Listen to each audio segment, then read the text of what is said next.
Saudara-saudara terkasih, saat ini kita belajar tentang keluarga Kristen.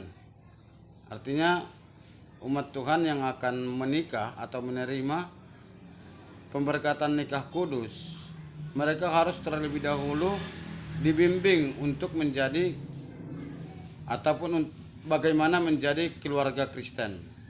Maka kalau di gereja Nugra Bethesda, jemaat eklesia, umat Tuhan yang akan menerima pemberkatan nikah kudus, mereka terlebih dahulu dibimbing dalam bimbingan pranikah.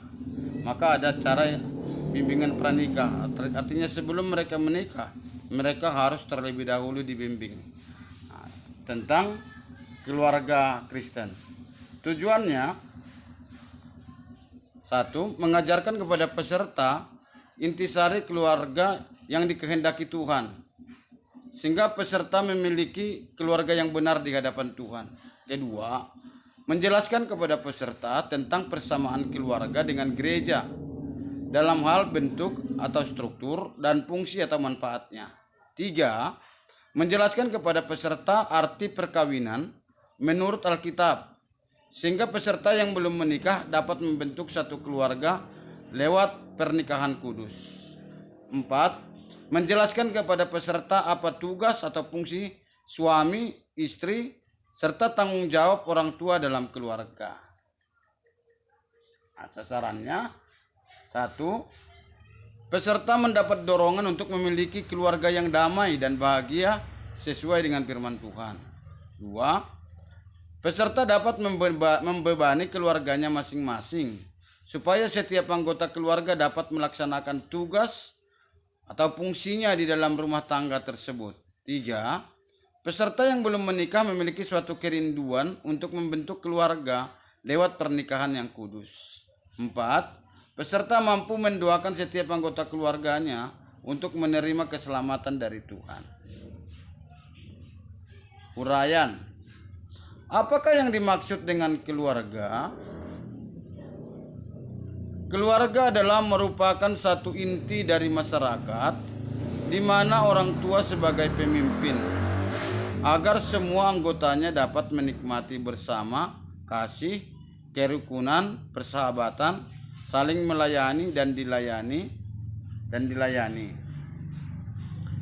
Keluarga dalam bahasa Yunani itu disebut terapeia, artinya melayani, mengasihi atau mengasuh. Ada beberapa persamaan keluarga dengan gereja. Gereja dan keluarga mempunyai beberapa persamaan yang terdapat dalam segi bentuknya atau struktur dan dalam hal manfaat atau fungsinya, yaitu struktur keluarga yang sama dengan gereja, yaitu satu, didasarkan atas perjanjian. Dua, ada hubungan antara orang tua dan anak-anak. Matius 6 ayat 9, Markus 10 ayat 29 dan 30. Tiga, keanggotaan yang jelas. 1 Korintus 14 ayat 23. Empat, pemimpinnya satu. Lima, kesatuan yang otonom atau kesatuan yang kuat. Pemerintah sendiri, memelihara sendiri, dan berkembang sendiri. Fungsi keluarga yang sama dengan gereja yaitu satu, tempat perlindungan. Tertulis dalam Kejadian 12 ayat 12. Dua, tempat disiplin. Yosua 2 ayat 17 sampai 19. Tiga, tempat pendidikan. Ulangan 6 ayat 7. Empat, pusat kehidupan rohani. Berdoa memuji Tuhan. Ibrani 13 ayat 15, Ibrani 11 ayat 21. 5. Penyerahan diri, setia, saling melayani, saling memperhatikan, saling mempercayai. 1 Petrus 1 ayat 22. Tempat membentuk karakter atau pelayanan. Apa yang dimaksud dengan perkawinan menurut Alkitab?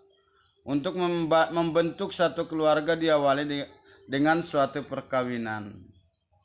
Arti perkawinan menurut Alkitab adalah lembaga yang pertama kali dibentuk oleh Tuhan dalam Kejadian 2 ayat 18 sampai dengan 24. ikatan yang merupakan perjanjian seumur hidup antara satu pria dan satu wanita.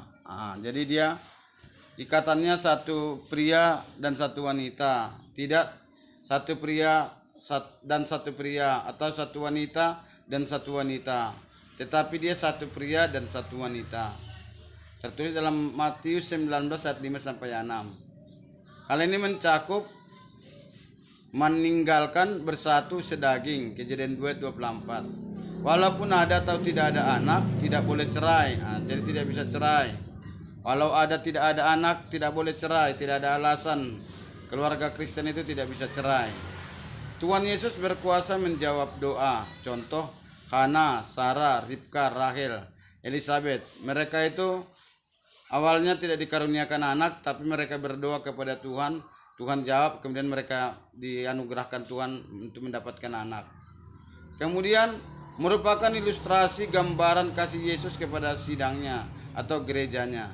Dalam Efesus 5 ayat 22 sampai 23. Guna pemberkatan nikah sebelum membentuk suatu keluarga, yaitu 1. Mengakui kedaulatan Tuhan. Kemudian mengakui bahwa keluarga adalah lembaga yang ditetapkan Tuhan. Kemudian memohon pertolongan dan berkat Tuhan dalam memulai rumah tangga tersebut. Hal-hal yang perlu diperhatikan. 1. Jangan berhutang. Lebih baik sederhana saja. Hutang menyebabkan tekanan dalam keluarga. Itu dalam Lukas 3 ayat 14, Filipi 4 ayat 11 sampai 13, Roma 3 ayat 8. Artinya kalau dalam pernikahan nggak perlu sampai berhutang-berhutang, apalagi untuk pesta sampai berhutang. Baik sederhana saja. 2. Kedua mempelai harus cukup dewasa dalam hal rohani, jiwa, mental, badani. Kemudian perkawinan bukan permainan anak-anak atau sekedar melakukan hal apa yang disukai saja. Keduanya harus sudah mengetahui apa yang terjadi, tugas dan tanggung jawab mereka masing-masing, dan mereka harus saling menerima. Yang pria harus sudah tahu bekerja, dapat membiayai istri dan rumah tangga, dan wanita harus sudah tahu mengurus rumah tangga. 1 Timotius 5 ayat 8, Titus 2 ayat 5. 3. Hendaknya mempunyai tempat tinggal atau rumah tangga baru, walaupun mungkin satu kamar saja. Jadi harus mempunyai tempat tinggal, jangan serumah dengan orang tua. 4. Jangan terlibat dalam upacara kegelapan sewaktu perkawinan, Markus 7 ayat 19 sampai 13. Jangan terlibat upacara-upacara kegelapan, menyembah arwah nenek-nenek moyang karena mau menikah. Jangan terlibat di situ. Tugas suami yaitu 1. Kepala dari istri, itu Efesus 5:23, 1 Korintus 11 ayat 3. 2. Mengasihi istri, Efesus 5 ayat 25, 28 sampai 29. Kolose 3 ayat 19. 3. Menghormati dan menghargakan istri, 1 Petrus 3 ayat 7. 4. Melindungi badani dan rohani istri, 1 Korintus 11 ayat 3 sampai 10. 5. Setia, Maliaki 2 ayat 15. 6. Memelihara dan mencari nafkah, 1 Timotius 5 ayat 8. Tugas istri yaitu 1. Mentaati dan patuh, Efesus 5 ayat 22, Kolose 3 ayat 18, 1 Petrus 3 ayat 1. 2. Mengasihi, Titus 2 ayat 4. 3. Menghormati, Efesus 5 ayat 33, Amsal 21 ayat 9. 4. Berlindung, 1 Korintus 11 ayat 3. 5. Setia, Amsal 31 ayat 10 sampai 12. 6. Mengurus rumah tangga dengan baik, 1 Timotius 5 ayat 14, Titus 2 ayat 5, Amsal 31 ayat 10 sampai 31. Tugas orang tua dalam rumah tangga. 1. Melengkapi kebutuhan, 1 Timotius 5 ayat 8, Matius 16 ayat 8. Misal rohani, intelek, sosial, moral, lapangan kerja, badani dan lain-lain. 2. Melindungi, Efesus 6 ayat 4, 1 Tesalonika 5 ayat 23, Kejadian 6 ayat 8. Dari semua yang dapat merusak si anak, dosa pertengkaran, perselisihan, kemalasan, keduniawian, ketidakjujuran, kenajisan dan lain-lain. 3. Mendidik dalam segala hal. Sikap hati dalam menghadapi problem, situasi, hubungan dengan sesama. Itu Amsal 22 ayat 6. Mendidik anak dengan cara 1. Menjadi contoh kepada anak-anak. Itu dalam Mazmur 101 ayat 2, Kisah Para Rasul 20 ayat 35, Ibrani 13 ayat 7, 2 Timotius 3 ayat 10. B. Mengajarkan langsung dengan instruksi atau pengajaran. Amsal 4 ayat 10 sampai 11, Ulangan 4 ayat 9 sampai 10. C.